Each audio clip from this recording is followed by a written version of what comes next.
C'est une semaine sous tension qui se profile en France sur la question de la sécurité, avec la Coupe du Monde de rugby qui se poursuit, mais aussi la visite du roi Charles III et du pape François, ou encore des manifestations. Le dispositif de sécurité sera exceptionnel sur notre territoire. Pour les forces de l'ordre, l'enjeu est considérable. Mathilde Couvillier-Flornoy et Bastien Cochet.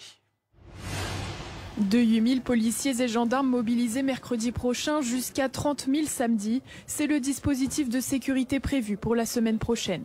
Effectivement, les forces de l'ordre vont avoir fort à faire à partir de mardi, avec un match du PSG au Parc des Princes en début et en fin de semaine prochaine. Suivi mercredi et jeudi de la première visite du roi Charles III en France, déjà reportée à cause du contexte sécuritaire.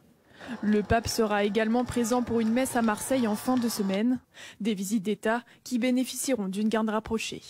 On travaille en collaboration, toujours en transversalité opérationnelle, avec les unités de sécurité d'élite du roi et de sa sainteté le pape qui vont venir et qui vont travailler en collaboration avec les hommes du SDLP. Dans la capitale, la technoparade et une manifestation contre les violences policières ont lieu dans la journée de samedi. Et pour finir, il y a bien sûr la Coupe du Monde de rugby qui se poursuit. Mais le ministre de l'Intérieur rappelle aussi l'importance des missions classiques. Nous devons assurer la pleine sécurité de nos concitoyens et prévenir toute velléité des délinquants et trafiquants de vouloir profiter de ces circonstances et de la mobilisation des forces mobiles sur ces événements pour commettre violences, crimes ou règlements de compte. Une semaine intense qui fait figure de défi à relever pour les forces de l'ordre. Dans un an, avec les Jeux Olympiques, ce sont près de 16 millions de visiteurs qui sont attendus sur un mois et demi de compétition. Et cette semaine hors norme d'un point de vue sécurité, on en parle avec notre invité Denis Jacob. Bonjour, secrétaire général du syndicat Alternative Police. Merci d'être avec nous. Semaine pour le moins chargée pour les forces de l'ordre sur tous les fronts. Vous avez reçu des consignes particulières ?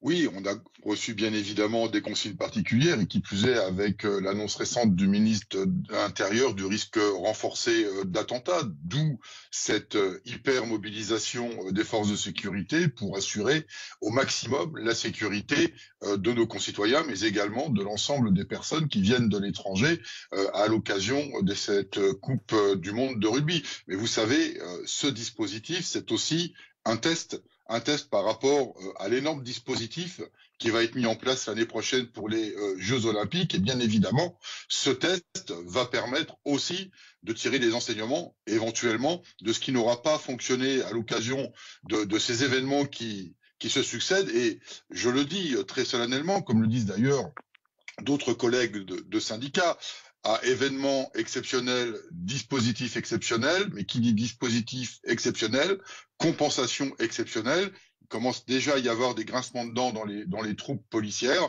et c'est bien normal puisqu'ils sont une fois de plus surmobilisés, suremployés, et ça impacte leur vie de famille, leur organisation de vie familiale. Ça veut dire ils vont avoir des décalages. Par exemple, de poser des congés ou ce genre de choses, il faut que tout le monde soit présent ?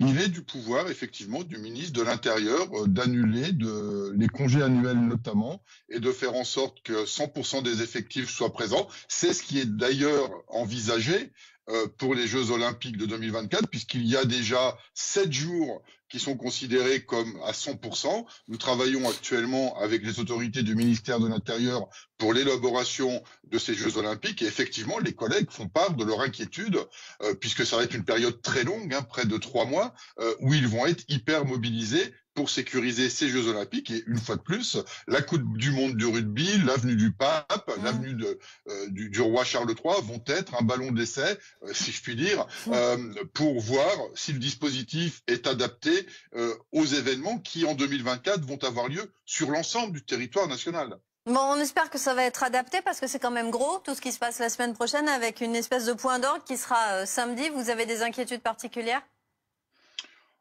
On n'a pas d'inquiétude particulière, mais on est toujours vigilant, bien évidemment, sur ce type d'événement.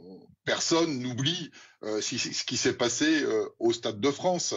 Donc forcément, il y a de la vigilance, il y a de la prudence, mais vous savez, on tire toujours les leçons du passé, et il y a de l'anticipation, et cette anticipation fait qu'on mobilise beaucoup plus que ce qu'on devrait, par sécurité, par vigilance, par prudence. Et effectivement, une fois de plus, c'est les collègues qui vont être impactés dans leur vie privée. Et j'appelle donc les autorités du ministère de l'Intérieur à apporter une réponse de compensation à la hauteur de l'engagement de nos collègues qui vont être sur le pont H24 pour assurer la sécurité de nos collègues et surtout éviter qu'il y ait des problèmes d'incidents, de violences avec des délinquants ou autres qui, malheureusement, essayeront toujours de s'agréger à des mouvements de foule dans le cadre d'un événement festif. Merci beaucoup, Denis Jacob, d'avoir été avec nous sur l'antenne de BFM TV. Donc, avant cette semaine sous haute sécurité, un pape, un roi, une Coupe du Monde de rugby, des manifestations et un dispositif sans précédent annoncé par Gérald Darmanin.